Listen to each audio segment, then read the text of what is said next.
There is one thing that defines everyone over the course of these early years of this new century. That thing is the 911 attack.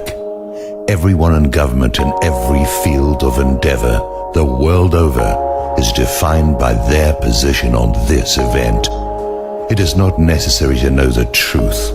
It is only necessary to know the extent of the lies in order to define any leader in any position anywhere in the world. By what they have said and by what they have not said, one can accurately judge who is an enemy of the peoples of the world. One can accurately determine who is a tool of the psychopaths, or one of them. Think about what you allow yourself to know. Think about what you pass by, ignore, deny, and defend that defines you. It defines the degree of your personal courage, your relationship to the truth, your values, your principles, and what you will pass on to your children and everyone you meet. It tells you, in that place where your conscience must once have lived, whether you are a hypocrite and a fool, or whether something greater still lives within you. 19 men pass through airport security. 11 of them are stopped and questioned, but then allowed to board. Several large passenger planes wind up hijacked and flown at high speed into enormous buildings. None of these men had shown previous capacity to accomplish this feat. These men were armed with box cutters. No jet fighters were scrambled to intercept these planes, although the authorities in charge of such actions knew immediately what was happening. Airport traffic controllers were ordered to destroy all recorded evidence of the event. Some of them physically broke the CDs and scattered the pieces into different trash containers at the airports. Within hours, 3 of the biggest buildings in the city, buildings designed to absorb the impact of the very planes which hit them, all crumbled into their own footprints at the speed of free fall. It was said that the fire, which burned below the melting point of steel, caused this to happen. No fire in history had previously accomplished such a thing, not once. Previous fires had burned hotter and longer, yet no building fell. Now, 3 have fallen in one day. Months later, the wreckage burned white hot beneath the surface, and clear cuts and support beams were photographed. A passport from one of the hijackers appears on a city street, undamaged. Cars are discovered at airports with flight training videos and Qurans. Apparently, the men who were deeply religious enough to give their lives to attack these buildings thought nothing of leaving their sacred texts behind. Some weeks later, 7 of the alleged hijackers are found to be alive in their native countries. Some days earlier, some of these men were observed drinking and having lap dances in a Florida bar. This sort of behavior is not normal for such men as these. Around the same time, the ringleader of these men and some associates were observed by the FBI boarding a gambling boat belonging to Jack Abramoff. These men were tracked to Las Vegas and watched by the FBI, yet they passed through the airport security checkpoints. Even though 11 of them were stopped and questioned, they still boarded. On the day of the event, several men were observed videotaping the attack as it happened. They were seen to be dancing and celebrating as well. The police stopped and arrested them. They were found to be Mossad agents. Sometime later, they were quietly released and returned to their home country with no reasons given.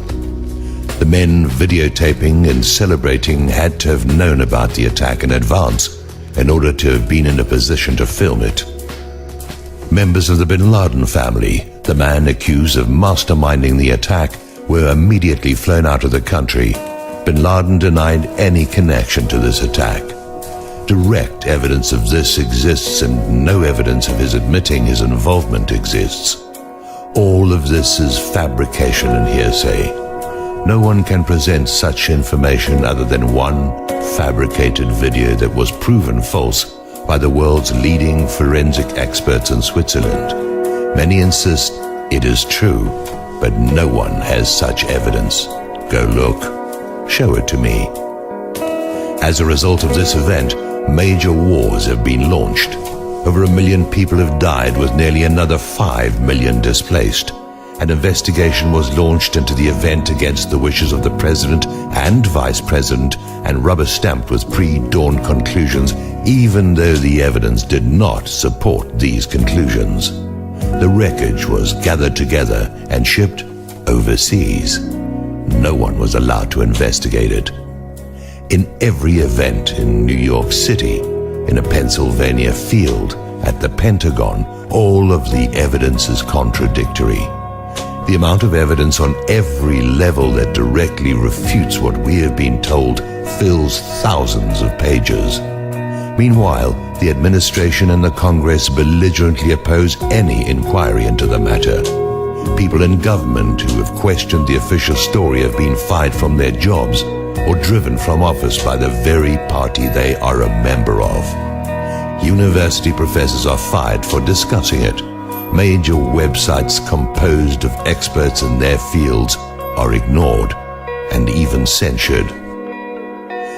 Casual investigation of who benefited and who engineered actions of global impact based on official 911 findings all lead to the same parties. It is incontrovertibly true that one organization, PNAC, called for an attack on American soil in order to facilitate what followed. Members of this organization held key positions in and around the present administration.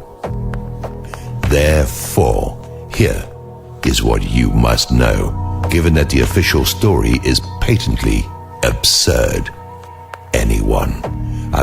Anyone who promotes the official story, who accepts the official story, who oppresses those who doubt the official story, who does not question the official story, is involved or too stupid to pat their head and chew gum at the same time.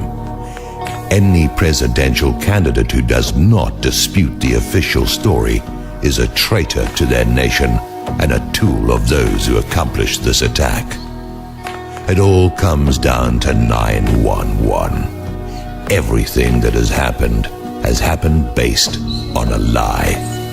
Everyone in government, in the media, in entertainment, in organized religion, in the public eye, and in the public who accepts and promotes the official story is either a traitor or a tool. Everyone who does not stand forth and speak truth to power is a coward, a liar, and complicit in mass murder. Everyone, everywhere can be measured according to this litmus test.